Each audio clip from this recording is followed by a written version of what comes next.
All right, YouTube. I just had this guy staring at me in the gym. He used to stare me down. I could see it from across the gym as I'm walking up. I was like, hey, what's up? And he's like, man, you look like you was born in the gym. How long you been at this? And it was probably the coolest compliment anybody's ever could have paid me.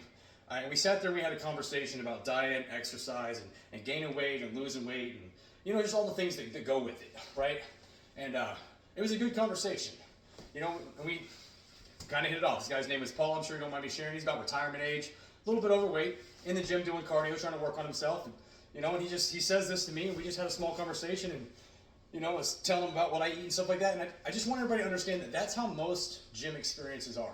When I first started working out, I was kind of afraid to go to the gym. I didn't want all these muscle heads to look at me like some skinny bitch or some overweight guy, and I didn't want people looking at me like I was doing it wrong and judging me and laughing at me and all of the things that come with being insecure, right? I didn't want none of that. So before I ever went into a gym, I lost weight at home. I lost 100 pounds with cardio, and I started lifting some dumbbells and put a little bit of form to my body before I ever even got a gym membership. Don't do that.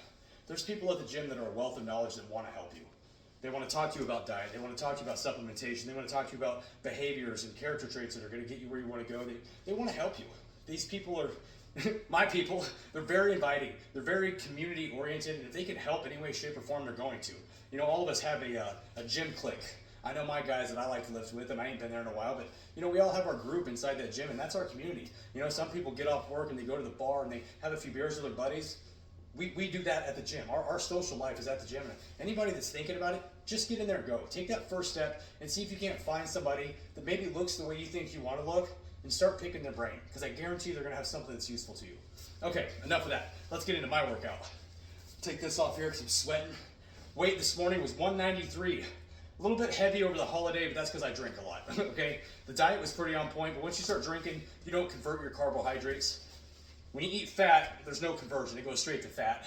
Carbs turn into glycogen, which is fuel for the muscles that make them seem nice and puffy. It's basically the water weight in your muscle. If you're drinking alcohol, that glycogen conversion doesn't happen, and then carbohydrates convert straight to fat. And then when you eat protein, protein is just protein. All right, so when you're drinking alcohol, please understand that a lot of your carbohydrates and or sugars are just going to go right into your fat reserves and not be stored as glycogen like they should be. So that's my problem. I'm coming in heavy because I'm doing a lot of drinking. All right, these legs. Let's talk about the workout. First and foremost, I'm seeing a lot of grainy textures in the front of my legs. I don't know if you can see it on camera because I'm just using my POS Samsung phone, but a lot of definitions coming in for me in a lot of areas. A lot of veins coming in here. Maybe even if I shave my legs, that'll look better, but it is what it is. Okay, so the workout. I started with leg extensions like I always do. I'm pretty religious with my exercises. I might change one or two exercises in my routines, but I pretty much stay with my exercises. So if you've been following me, you know what I'm about to say. Leg extensions. I do these, get into it. I'm back off my deload, so I'm trying to add extra reps to my sets and really hit muscle failure. So on my first set, I did 12 reps. On my second set, I raised the weight a little bit, and I only got 10 reps. And so on the last set, I left it there at 10 because I didn't want to get any less reps than 10. I'm supersetting all these with my calf raises, okay? Trying to get the calves to pop. Mine are not. They are not. Got some crappy calves. Supersetted the calves, excuse me. And then I went into squats. And I've really lightened my load in my squats. I've been squatting 225 for 3 sets of 8, but I bumped it down to 155 to 185. And I'm really trying to get, hopefully I don't fall over because I'm cramped. I'm really trying to get, I have my heels elevated and close together on a plate, and I'm really trying to get deep stretch in that quad right there, back up, okay? Really get that stretch. So much of the growth happens in the stretch. Please understand that.